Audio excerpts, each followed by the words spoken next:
जादुई गुड़िया। महेश अपनी दूसरी पत्नी रेखा और बेटी मनीषा और पायल के साथ रहता है। उसकी पहली पत्नी की मृत्यु हो जाती है और उसमें से भी महेश की एक लड़की पायल होती है।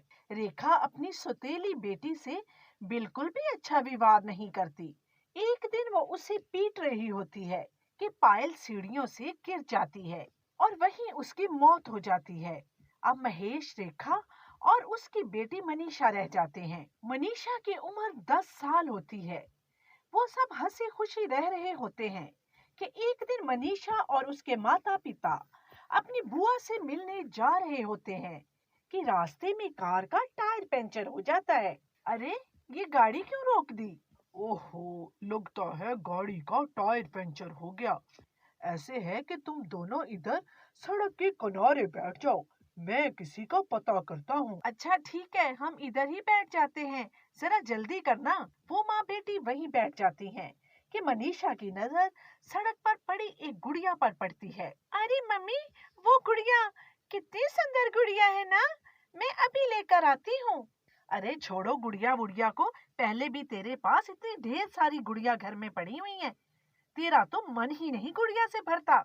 वो फटाफट गुड़िया उठाकर अपनी माँ के पास आ जाती है और उसके साथ खेलने लगती है। इसे तो मैं अपने रूम में रखूंगी। मम्मी, कितनी सुंदर गुड़िया है ना।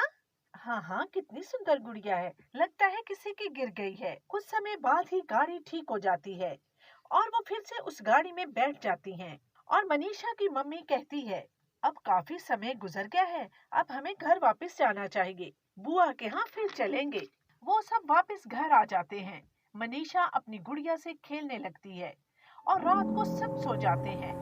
मनीषा अपनी गुड़िया को अपने पास सुलाती है। सवेरे रेखा उठती है तो हैरान रह जाती है। उसकी अलमारी से सारे कपड़े बाहर पड़े होते हैं। अरे, ये मेरे कपड़े किसने बाहर फेंक दिए? क्या हुआ रेखा, ये सवेरे सवेरे कपड़े क्यों निकाल लिए? मुझे देर हो रही है, जल्दी से नाश्ता बनाओ। लगता है अलमारी में ज्यादा कपड़े होने के कारण नीचे गिर गए हैं। वो ये सोचती हुई किचन में चली जाती है और नाश्ता बनाने लगती है। महेश अपने ऑफिस और मनीषा स्कूल चली जाती है। रेखा बहुत समय लगाकर अपनी अलमारी ठीक करती है और फिर खाना बनाने रसोई में चली जाती है कि उसे अपने पास किसी के हंसने की आवाज आती है। वो डर जाती है, ये हंसने की आवाज कहाँ से आई? लगता है मेरा वहम है। वो फिर से काम करने लगती है। दोपहर को खाना बनाकर वो रसोई से बाहर आ जाती है और कुछ देर आराम करने लगती है। जैसे ही मनीषा स्कूल से आती है, वो उसे खाना देने के लिए रसोई में जाती है तो ये देखकर हैरान रह जाती है कि सारा खाना जमीन पर गिरा होता है। ये खाना किसने गिराया? लगता है मनीषा आई होगी पानी पीने और खाना गिर गया होगा। मनीषा, मनीषा, रसोई में क्या तुम गई थी? नहीं मम्मी, मैं तो इधर ही बैठी हूँ। मुझे पता है तुमसे ही खाना गिरा होगा। अब तुम मुझसे झूठ बोल रही हो, दफा हो जाओ अपने कमरे में। अरे हाय, ये क्या हो रहा है मेरे साथ? अब रोज घर में कुछ ना कुछ होने लगता है। वो सारी बात अपने पति को बताती है। रेखा, मुझे लगता है तुझे डॉक्टर के पास जाना चाहिए।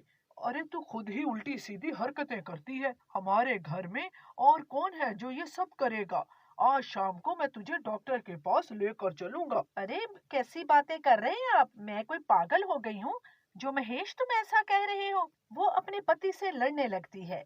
अब रोज पति पत्नी में लड़ाई होने लगती है। एक दिन रात को रेखा को मनीषा के कमरे से बातें करने की आवाज आती है तो वो मनीषा के कमरे में जाती है तो ये देखकर हैरान रह जाती है।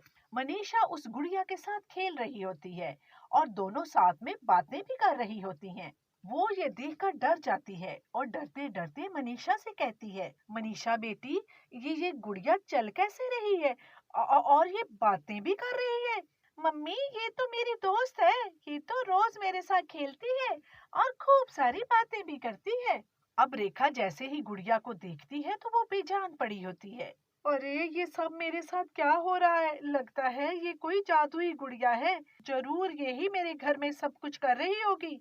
अभी वो ये बातें कर ही रही होती है कि महेश आ जाता है। वो सारी बात महेश को बताती है। महेश, इस गुड़िया को बाहर फेंक दो। ये गुड़िया जादुई गुड़िया है, इसने ही सब कुछ किया है। नहीं नहीं पापा, ये गुड़िया मेरी दोस्त है। अगर इसको आपने बाहर फेंका तो मैं भी इस घर में नहीं रहूंगी। मैं भी गुड़िया के साथ जाऊंगी। रेखा, क्यों पागलों जैसी बातें कर रही हो? ये तो एक साधारण गुड़िया है। ये देख, ये तो हिल भी नहीं सकती और ना ही बोल सकती है।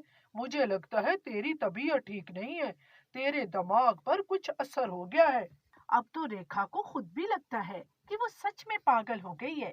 अरे, मेरी बात का तो कोई विश्वास ही नहीं करता। लगता है मैं सच में पागल हो जाऊंगी। छुट्टी का दिन होता है कि रेखा सवेरे ही कपड़े धोती है और उनको ऊपर छत पे डालने के लिए जाती है कि वो जैसे ही पीछे मुड़कर देखती है, उसे अपने पास गुड़िया खड़ी दिखाई देती है। वो उसे देखकर डर जाती है और जोर जोर से चीखने लगती है कि वो गुड़िया उसके और करीब आती है और बोलने लगती है, मैं तुझे अब जिंदा नहीं छोड़ूंगी। तूने मुझे सीढ़ियों से गिराया था ना। अब तेरी बारी है। तो तुम कौन हो? मैंने तुम्हारा क्या बिगाड़ा है? और तुम तो गुड़िया हो और तुम बातें कैसी कर रही हो? मैं पायल हूँ, पायल। मेरी आत्मा इस गुड़िया में है। अब मैं तुझे जिंदा नहीं छोड़ूंगी। रेखा जोर से चीखने लगती है। रेखा के चीखने की आवाज सुनकर महेश और मनीषा भी ऊपर आ जाते हैं। वो ये देखकर हैरान रह जाते हैं। वो भी गुड़िया को रेखा के पास खड़े होकर बातें करते हुए देखते हैरान हो जाते हैं। उनके देखते ही देखते गुड़िया रेखा को धक्का दे देती है। महेश जल्दी से जेब से माचिस निकालता है और गुड़िया को आग लगा देता है। अरे पिताजी, ये आपने क्या कर दिया? आपने अपनी पायल को आग लगा दी। तुम मेरी पायल थी, अब मैंने तुझे जला दिया है। अब तेरी भटकती हुई आत्मा को मुक्ति मिल जाएगी, मेरी बेटी। मनीषा और महेश जल्दी से नीचे आते हैं, जहाँ रेखा जमीन पर पड़ी होती है। वो जल्दी से उसको अस्पताल ले जाते हैं। अस्पताल में काफी समय गुजरने के बाद एक डॉक्टर महेश के पास आता है और कहता है, सॉरी महेश, हमने रेखा को बचा तो लिया है, लेकिन अब रेखा सारा जीवन चल फिर नहीं सकेगी। कुछ दिन बीतने के बाद रेखा घर आ जाती है। अब वो व्हील चेयर पर ही रहती है और वो रो रो कर ऊपर वाले से माफी मांगती है। ऊपर वाले, मुझे माफ कर दे। मुझे मेरे किए की सजा मिल गई है। मैंने पायल के साथ बहुत बुरा किया था। मुझे मेरे ही कर्मों की सजा मिल गई है। इस तरह से रेखा को अपने बुरे कर्मों की सजा मिल जाती है।